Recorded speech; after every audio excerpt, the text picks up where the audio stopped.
아들이 결혼한다고 했을 때 저는 세상을 다 가진 것처럼 기뻤습니다.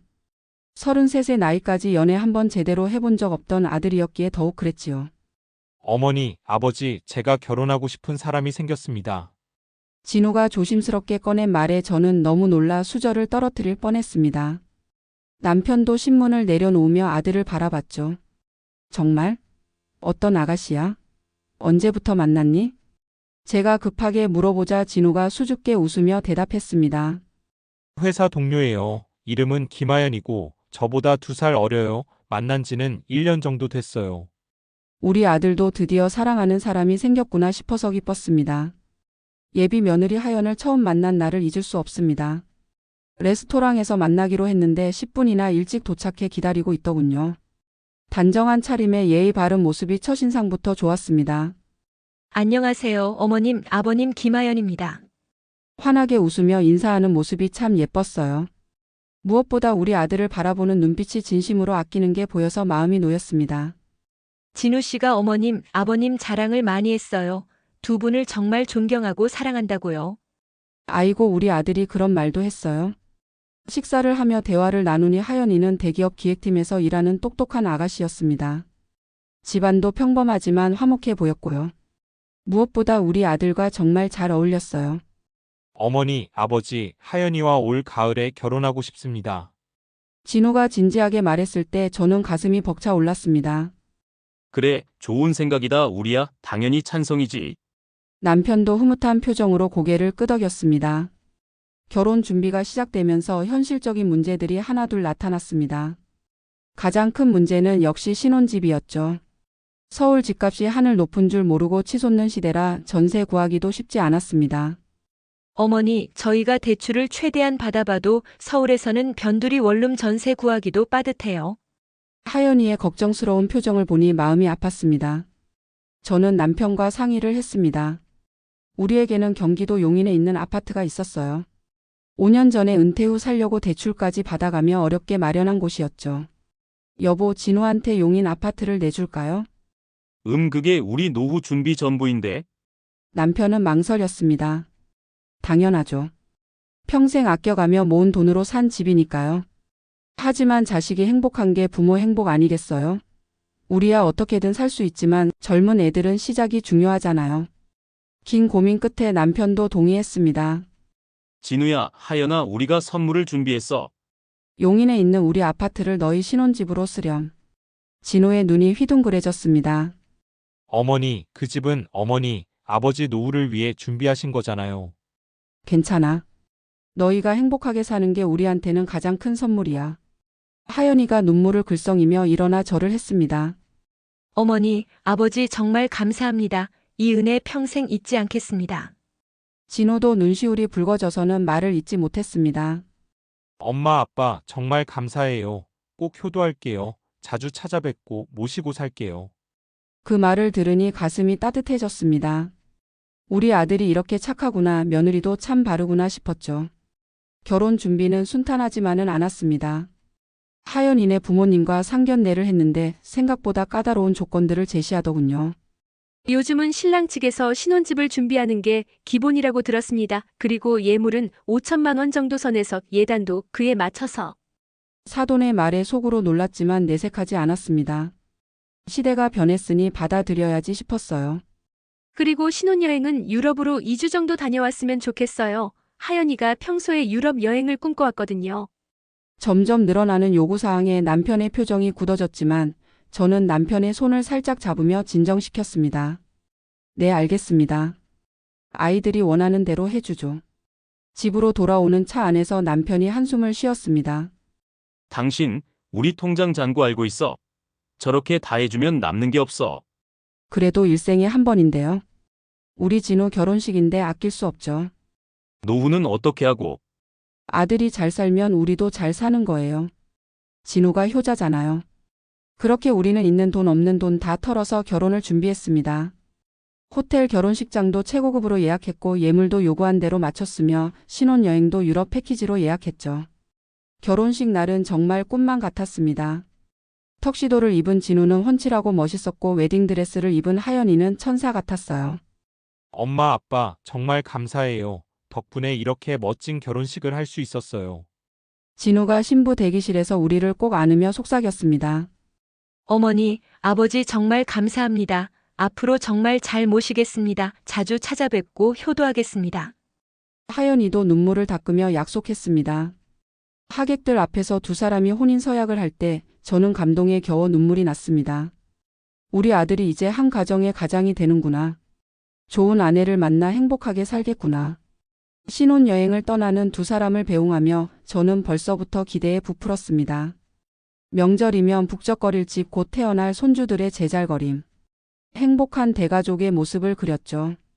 신혼여행 기간 동안 저는 용인 아파트를 깨끗이 청소하고 새 이불도 준비했습니다.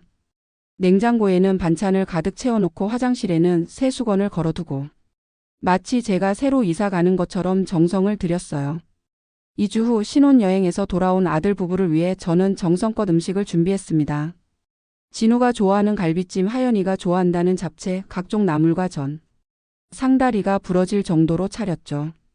여행 재밌었니? 피곤하지? 어서 와서 밥 먹어라. 전화를 했더니 진우의 목소리가 어딘가 어색했습니다. 아, 엄마 오늘은 하연이 부모님 댁에 먼저 가기로 했어요. 여행 다녀온 인사도 드려야 하고. 아, 그래. 그럼 내일은? 내일은 회사에 복귀해야 해서 주말에 시간 되면 갈게요. 실망스러웠지만 이해하려 했습니다. 신혼부부니까 양가를 공평하게 다녀야지. 처가에도 인사드려야 하고. 그런데 그 주말은 쉽게 오지 않았습니다. 일주일이 지나고 한 달이 지나도 아들 부부는 오지 않았어요. 전화를 하면 늘 바쁘다는 핑계뿐이었습니다. 진우야, 이번 주말엔 올 수 있니? 아빠가 너 좋아하는 삼겹살 사놨어. 엄마, 이번 주도 약속이 있어서 하연이 친구들 만나기로 했거든. 그럼 다음 주는? 다음 주도 좀 제가 다시 연락드릴게요. 대신 하연이의 SNS에는 친정 방문 사진이 자주 올라왔습니다. 장모님과 함께 요리하는 사진, 장인 어른과 등산 가는 사진, 처가 식구들과 외식하는 사진. 우리한테는 바쁘다면서. 속상했지만 남편 앞에서는 티 내지 않으려 했습니다. 괜찮아요. 신혼이니까 바쁜가 봐요. 처가도 챙겨야 하고. 그래도 한 달에 한 번은 와야 하는 거 아니야? 남편의 서운한 목소리에 저도 할 말이 없었습니다. 2달이 지났을 때 저는 용기를 내어 며느리에게 전화를 했습니다. 하연아, 잘 지내니? 아, 어머니, 네, 잘 지내요. 시간 되면 진우랑 집에 한번 들러. 보고 싶어. 네, 진우 씨랑 상의해 볼게요. 요즘 워낙 바빠서. 전화를 끊고 나니 더 서운했습니다. 무엇보다 시어머니와의 대화를 빨리 끝내고 싶어 하는 게 느껴졌어요. 그러던 중 청천벽력 같은 일이 일어났습니다. 추석이 다가왔는데 진우에게서 전화가 왔어요. 엄마, 이번 추석은 하연이네 가기로 했어요. 뭐? 추석에 처가를 간다고? 요즘은 명절을 양가에 번갈아 보내는 게 트렌드래요. 하연이네도 손이 많이 필요하고. 그럼 우리는? 아빠랑 나랑 둘이 명절 보내라고? 다음 설날엔 꼭 갈게요. 미안해요, 엄마. 전화를 끊고 나서 저는 한참을 멍하니 앉아 있었습니다. 결혼하고 첫 명절인데 아들이 오지 않는다니. 그것도 처가에 간다니. 뭐라고 했어? 남편이 물었을 때 저는 대답하기가 힘들었습니다. 추석에. 하연이네 간대. 뭐? 남편의 얼굴이 붉어졌습니다. 이게 말이 되는 소리야? 장남이 명절에 처가를 가. 요즘은 그게 트렌드래요. 트렌드? 부모 찾아오는 것도 유행 따라하는 거야? 남편의 분노를 달래느라 힘들었습니다. 저도 속상했지만 아들 부부 사이에 문제가 생길까봐 참았어요. 추석 연휴는 정말 쓸쓸했습니다. 차례상은 간소하게 차렸지만 아들 없는 차례는 의미가 없었어요. 이게 뭐 하는 짓이야? 차라리 차례를 지내지 말지. 남편이 씁쓸하게 말했습니다. TV에서는 온 가족이 모여 웃고 떠드는 명절 특집 프로그램이 나왔지만 우리 집은 너무 조용했어요. 저녁에 아들에게서 짧은 문자가 왔습니다. 엄마, 아빠 명절 잘 보내세요. 죄송해요. 그 죄송해요가 더 서운했습니다. 미안하면 오면 되는데 왜 문자로만 때우는 걸까요? 명절이 지나고 나서도 상황은 나아지지 않았습니다. 오히려 연락은 더 뜸해졌죠. 어느 날은 정말 보고 싶어서 무작정 용인 아파트로 찾아갔습니다. 미리 연락도 했고 아들이 좋아하는 반찬도 잔뜩 해서 들고 갔어요. 초인종을 누르자 한참 후에 문이 열렸습니다. 하연이었는데 표정이 영 밝지 않았어요. 어머니 오셨어요. 응, 반찬 좀 해왔어. 진우는? 안에 있어요. 근데 저희 조금 있다가 나가야 해서. 집에 들어가 보니 제가 정성껏 골라준 가구들은 다 바뀌어 있었습니다. 제가 선물한 그릇들은 보이지 않고 대신 처가에서 사준 것들로 가득했어요. 엄마 왔어? 진우가 어색하게 인사했습니다.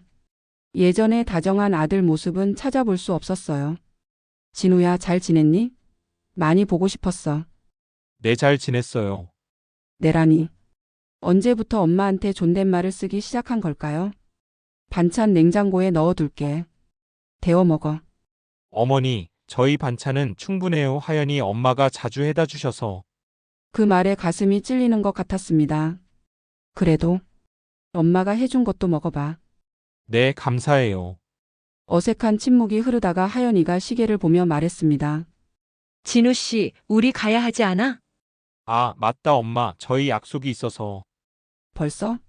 내가 온 지 30분도 안 됐는데? 죄송해요. 미리 약속이 있었어요. 더 붙잡을 수도 없어서 저는 일어났습니다. 그래, 가봐. 조심해서 다녀와. 현관을 나서는데 하연이가 말했습니다. 어머니, 다음부터는 오시기 전에 미리 연락 주세요. 저희도 일정이 있으니까요. 분명 미리 연락했는데. 그 말이 마치 오지 말라는 것처럼 들렸습니다. 집으로 돌아오는 내내 눈물이 났습니다. 내가 뭘 잘못했나? 왜 우리 아들이 이렇게 변했을까? 어떻게 됐어? 집에서 기다리던 남편이 물었습니다. 그냥 바쁜가 봐. 자세한 얘기를 하면 남편이 상처받을까 봐 대충 얼버무렸습니다. 시간이 갈수록 서운함은 쌓여만 갔습니다. 아버지의 생일에도 축하 문자 한 통뿐이었고 제 생일에는 그마저도 없었어요. 나중에 며칠 지나서야 깜빡했다며 짧은 사과 문자가 왔죠.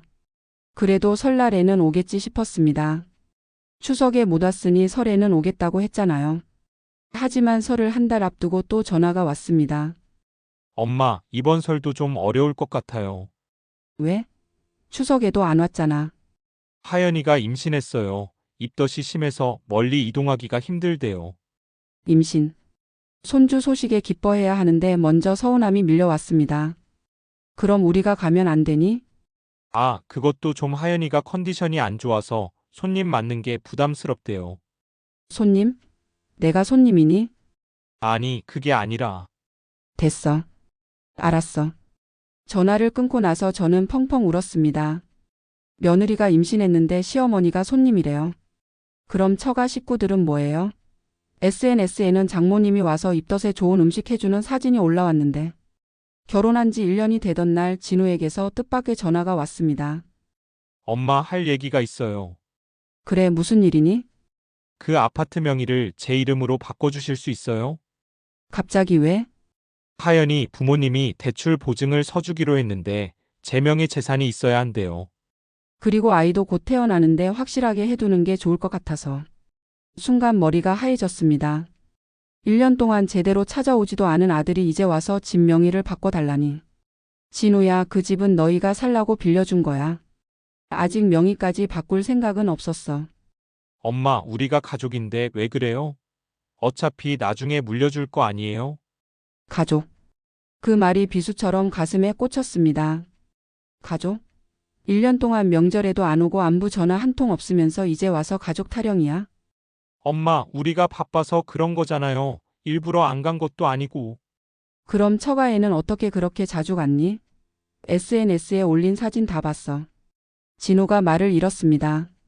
그리고 바쁘다는 게 핑계가 되니? 부모가 보고 싶으면 아무리 바빠도 시간을 내는 거야. 엄마 너무하시네요. 요즘 젊은 사람들은 다 이래요. 굳이 자주 안 만나도 마음으로 통하는 거죠. 마음으로 통한다고? 그럼 왜 처가하고는 몸으로 자주 만나니? 그건 됐어. 더 이상 할 말 없어. 전화를 끊었습니다. 그리고 며칠 동안 고민했어요. 이대로는 안 되겠다는 생각이 들었습니다. 여보, 우리 용인 아파트를 팔아버릴까요? 뭐? 갑자기 왜? 남편에게 그동안의 일을 자세히 얘기했습니다. 진우가 명예 이전을 요구한 것까지. 이런 내가 진우를 너무 못 본 걸까? 어쩜 이렇게 변할 수가 있지? 이제 우리도 우리 삶을 살아야 해요. 자식한테 기대지 말고 그래도 집을 파는 건 진우가 원하는 대로 해주죠. 정확히 원하는 대로. 며칠 후 저는 진우에게 전화했습니다. 진우야, 엄마가 생각해봤어. 내 말이 맞는 것 같아. 명예 이전하자. 정말요? 엄마 고마워요. 진우의 목소리에 오랜만에 활기가 돌았습니다. 이번 주말에 서류 가지고 집으로 와. 오랜만에 얼굴도 보고. 네. 꼭 갈게요. 주말이 되자 정말로 아들 부부가 왔습니다. 거의 1년 만이었죠.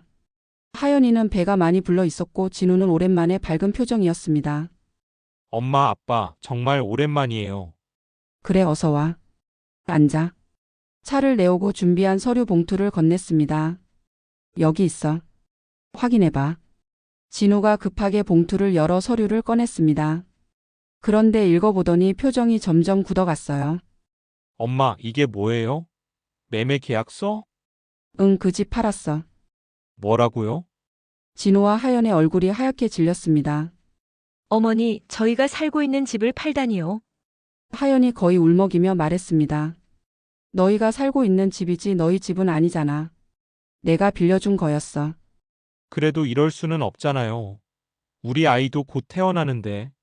진우가 벌떡 일어섰습니다. 아이? 그래, 축하한다. 그런데 왜 할머니 할아버지한테는 이제야 얘기하니? SNS로 먼저 알게 해서 고맙구나. 그건 새 주인이랑 얘기해서 넉 달 유예 기간을 뒀어. 그동안 새 집 구하면 되겠네. 처가 부모님이 도와주실 거야. 그동안 그렇게 가깝게 지냈으니. 엄마, 어떻게 이러실 수 있어요? 우리는 가족이잖아요. 가족? 그래, 우리는 가족이었지. 이었어가 맞는 표현인 것 같구나. 무슨 말씀이세요? 가족은 서로를 아끼고 보듬어 주는 거야. 1년 동안 너희가 우리를 어떻게 대했는지 생각해봐. 명절에도 안 오고 생일도 잊어버리고 전화 한 통 제대로 없었잖아. 진우가 고개를 숙였습니다. 할 말이 없는 모양이었어요. 엄마, 아빠, 제가 잘못했습니다. 정말 죄송해요. 이제 와서 사과한다고 달라지는 게 있니? 남편이 처음으로 입을 열었습니다. 그동안 참고 있었는데 이제는 참을 수 없었나 봅니다. 아버지, 진우야, 난 내가 이렇게 변할 줄 몰랐다. 처가만 챙기고 우리는 남 취급하더니 이제 와서 가족 운운하니? 하연이가 눈물을 흘리며 말했습니다. 아버님, 어머님, 저희가 정말 잘못했어요. 다시 기회를 주세요. 이제부터라도 자주 찾아뵙고 진짜 가족처럼 지낼게요. 말은 쉽지. 너희가 지금까지 한 행동을 봐서는 믿기 어렵구나. 제가 차갑게 말했습니다. 그리고 우리도 이제 우리 삶을 살 거야. 집을 판 돈으로 제주도에 작은 집을 샀어. 조용히 둘이 살려고. 제주도요? 진우가 놀란 표정으로 물었습니다. 그래. 다음 달에 이사 갈 거야. 너희는 너희대로 잘 살고 우리는 우리대로 살자. 엄마, 그럼 앞으로 못 만난다는 거예요? 글쎄, 그건 너희 하기 나름이겠지. 지금까지처럼 행동한다면 굳이 만날 이유가 있을까? 진우가 주먹을 꽉 쥐며 말했습니다. 엄마, 제가 정말 잘못했어요. 부모님 마음을 몰랐어요. 이기적이었어요. 용서해 주세요. 용서는 하마. 하지만 관계를 회복하는 건 시간이 필요해. 너희도 이제 부모가 되니까 알게 될 거야. 자식한테 서운한 게 뭔지. 그렇게 아들 부부는 떠났습니다. 처음으로 왔을 때와는 달리 무거운 발걸음으로. 그 후 우리는 정말로 제주도로 이사했습니다. 바다가 보이는 작은 전원주택을 샀어요. 텃밭도 있고 마당도 넓어서 남편이 꿈꾸던 목공 작업실도 만들 수 있었죠. 여보, 여기 정말 좋네. 공기도 맑고. 그러게 진작 이렇게 살 걸 그랬어. 새로운 환경에서 우리는 제2의 인생을 시작했습니다. 아침에는 함께 해변을 산책하고 낮에는 각자 취미 생활을 즐기고 저녁에는 함께 요리해서 먹으며 하루를 마무리했죠. 동네 이웃들과도 금세 친해졌습니다. 다들 은퇴 후 제주도로 내려온 분들이라 비슷한 처지였거든요. 자식들 때문에 서운한 거 다들 있죠? 우리끼리라도 잘 지내요. 옆집 아주머니의 말에 다들 공감했습니다. 한편 진우 부부는 정말로 넉 달 만에 용인 아파트에서 나갔습니다. 어디로 갔는지는 모릅니다. 연락이 끊겼으니까요. 그러던 어느 날 남편이 우편함에서 편지 한 통을 가져왔습니다. 진우한테서 편지가 왔어. 제주도 주소를 어떻게 알았는지 떨리는 마음으로 편지를 열었습니다. 엄마 아빠에게 먼저 정말 죄송합니다. 제가 너무 늦게 깨달았어요. 부모님의 사랑이 얼마나 크고 소중한 것인지를. 지금 저희는 하연이 친정 근처 작은 빌라에 전세로 살고 있습니다. 처음엔 너무 작고 불편해서 힘들었지만 이제는 적응했어요. 무엇보다 제가 그동안 부모님께 얼마나 큰 상처를 드렸는지 깨달았습니다. 하연이도 많이 반성하고 있어요. 시부모님을 너무 소홀히 했다고, 자기가 잘못 생각했다고 매일 말합니다. 지난달에 아들이 태어났습니다. 이름은 시우라고 지었어요. 아이를 낳고 키우면서 부모님 생각이 더 많이 났습니다. 저를 이렇게 키우시느라 얼마나 힘드셨을까, 얼마나 많은 것을 포기하셨을까. 새벽에 우는 아이를 달래면서 엄마도 저 때문에 이렇게 잠 못 자고 고생하셨구나 싶어 눈물이 났습니다. 부모님, 정말 죄송합니다. 그리고 감사합니다. 비록 늦었지만 이제라도 제가 얼마나 행복한 사람이었는지 알게 되었습니다. 언젠가 다시 만날 수 있기를 희망합니다. 그때까지 부모님 건강하시고 행복하세요. 부끄러운 아들 진우 올림. 편지를 읽으며 눈물이 났습니다. 남편도 눈시울이 붉어졌어요. 어떻게 할래? 남편이 조용히 물었습니다. 시간이 필요해요. 아직은 상처가 너무 깊어서. 그래, 시간이 약이겠지. 그 후로도 진우는 가끔 편지를 보냈습니다. 아이 사진도 함께 넣어서. 시우가 100일 되던 날, 첫 걸음마를 하던 날, 첫 말을 하던 날. 편지에는 항상 반성과 사과의 말이 담겨 있었고 조금씩 일상 이야기도 늘어갔습니다. 힘들지만 열심히 살고 있다고, 하연이도 일을 다시 시작했다고, 주말에는 세 식구가 공원에 나가 소풍을 즐긴다고. 계절이 바뀌고 1년이 지났을 때 저는 처음으로 답장을 썼습니다. 진우에게. 편지 잘 받았다. 시우가 많이 컸구나. 사진으로 보니 너를 많이 닮았어. 아빠와 나는 여기서 잘 지내고 있어. 건강하고 나름대로 행복해. 아직은 만날 준비가 안 됐지만 언젠가는 시우 얼굴을 직접 보고 싶구나. 그때까지 너희도 건강하고 가족끼리 화목하게 지내렴. 엄마가. 답장을 붙이고 나니 마음이 조금 가벼워졌습니다. 용서의 첫걸음을 뗀 것 같았어요. 또 계절이 바뀌고 시우가 2살이 되던 해봄, 진우에게서 전화가 왔습니다. 엄마, 2년 만에 듣는 아들 목소리였습니다. 그래, 진우야. 엄마 목소리 들으니까 너무 좋아요. 보고 싶어요. 나도. 보고 싶구나. 정말요? 그럼 저희가 제주도로 가도 될까요? 잠시 망설이다가 대답했습니다. 그래, 와라. 그 주말 제주공항에서 아들 가족을 만났습니다. 진우는 많이 야위었지만 예전보다 성숙해 보였고 하연이도 한결 겸손해진 모습이었어요. 그리고 진우 품에 안긴 시우를 보는 순간 모든 앙금이 녹아내리는 것 같았습니다. 할머니다 시우야 인사해. 할머니, 서툰 발음으로 할머니를 부르는 시우를 안아들었을 때 저는 참았던 눈물을 쏟고 말았습니다. 엄마 정말 죄송해요. 그동안 너무 못된 아들이었어요. 됐다. 이제 됐어. 우리는 함께 집으로 갔습니다. 하연이가 조심스럽게 말했습니다. 어머니, 제가 정말 철이 없었어요. 시어머니가 얼마나 소중한 분인지 몰랐어요. 용서해 주세요. 그래, 이제 알았으면 됐어. 앞으로 잘하면 되지. 저녁을 함께 먹으며 그동안의 이야기를 나눴습니다. 진호는 회사에서 승진했다고 했고 하연이는 육아와 일을 병행하느라 힘들지만 보람 있다고 했어요. 엄마 아빠 저희가 제주도에 자주 올게요. 시우도 할머니 할아버지랑 많이 놀아야 하고. 무리하지 마. 비행기 값도 만만치 않을 텐데. 괜찮아요. 가족 만나는 건데 그 정도는 감수해야죠. 가족. 이제는 그 말이 예전처럼 아프지 않았습니다. 1박 2일의 짧은 만남이었지만 우리는 많은 것을 회복했습니다. 공항에서 헤어질 때 시우가 제 다리를 꼭 안으며 말했어요. 할머니 또 와? 그래, 또 오렴. 할머니도 시우 보러 서울 갈게. 진우가 놀란 표정으로 물었습니다. 정말요? 서울에 오신다고요? 그럼. 손자 보러 가는데. 자주는 못 가도 가끔은 가야지. 비행기가 떠나는 것을 보며 손을 흔들었습니다. 남편이 제 어깨를 감쌌어요. 잘했어. 이제 정말 다시 시작이네. 네, 하지만 예전과는 달라요. 이제는 서로를 존중하는 관계로. 그 후 우리는 2달에 한 번 정도 만났습니다. 때로는 그들이 제주도로 오고 때로는 우리가 서울로 가고 명절은 번갈아 가며 보냈습니다. 추석은 제주도에서 설날은 서울에서 양가 부모님을 공평하게 모시려는 아들 부부의 노력이 보였어요. 시우가 5살이 되던 해 둘째 시윤이가 태어났습니다. 이번에는 출산 소식을 미리 알려왔고 우리도 산후조리원에 찾아가 축하해 줄 수 있었어요. 어머니, 시윤이 안아보세요. 하연이가 갓 태어난 아기를 제게 안겨주었습니다. 어머 이쁘기도 해라. 시우 때보다 더 작은 것 같네. 3kg 조금 안 되게 나왔어요. 그래도 건강해요. 옆에서 시우가 동생을 신기한 듯 바라보았습니다. 할머니 동생 이뻐요? 그럼 너무 이뻐. 시우가 동생 잘 돌봐줘야 해. 네, 제가 형이에요. 자랑스럽게 가슴을 펴는 시우를 보며 모두 웃었습니다. 지금 우리는 적당한 거리를 유지하며 건강한 가족 관계를 유지하고 있습니다. 너무 가깝지도 너무 멀지도 않게 서로의 삶을 존중하면서도 따뜻한 정을 나누는 사이로. 가끔 옛날 생각을 하면 아찔합니다. 만약 그때 단호한 결정을 내리지 않았다면 어떻게 됐을까? 아마 지금도 서운함과 원망 속에서 살고 있었겠죠.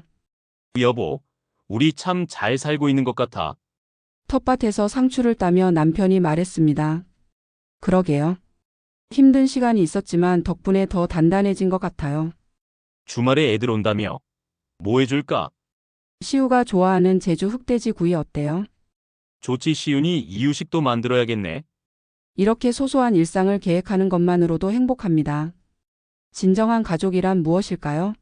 혈연으로 맺어졌다고 해서 모든 것을 희생하고 참아야 하는 관계는 아닙니다. 서로를 존중하고 배려할 때 비로소 진짜 가족이 되는 것이죠. 우리 가족은 아픈 과정을 겪었지만 그 과정을 통해 더 건강하고 성숙한 관계로 거듭났습니다. 이제는 의무감이 아닌 진심으로 서로를 아끼고 사랑합니다. 며칠 전 진우가 전화로 이런 말을 했어요. 엄마, 제가 정말 바보였어요. 부모님이 얼마나 소중한지, 가족이 얼마나 중요한지 너무 늦게 알았어요. 괜찮아. 늦었다고 생각할 때가 가장 빠른 거야. 이제라도 알았으니 됐어. 사랑해요, 엄마. 나도 사랑한다, 아들. 전화를 끊고 나니 가슴이 따뜻해졌습니다. 우여곡절 끝에 우리는 진정한 가족이 되었습니다. 앞으로도 가끔은 부딪히고 서운할 때가 있겠지만 이제는 그것을 극복할 수 있는 지혜와 사랑이 있습니다. 제주도의 저녁 노을을 바라보며 저는 생각합니다. 인생이란 참 오묘한 것이라고. 아픔이 있어야 성장이 있고 이별이 있어야 진정한 만남이 있다는 것을. 우리 가족의 이야기가 비슷한 아픔을 겪고 있는 분들에게 작은 위로와 희망이 되기를 바랍니다. 가족이라는 이름 아래 참고만 잊지 마세요. 때로는 단호함도 필요합니다. 그것이 결국 모두를 위한 길이 될 수 있으니까요.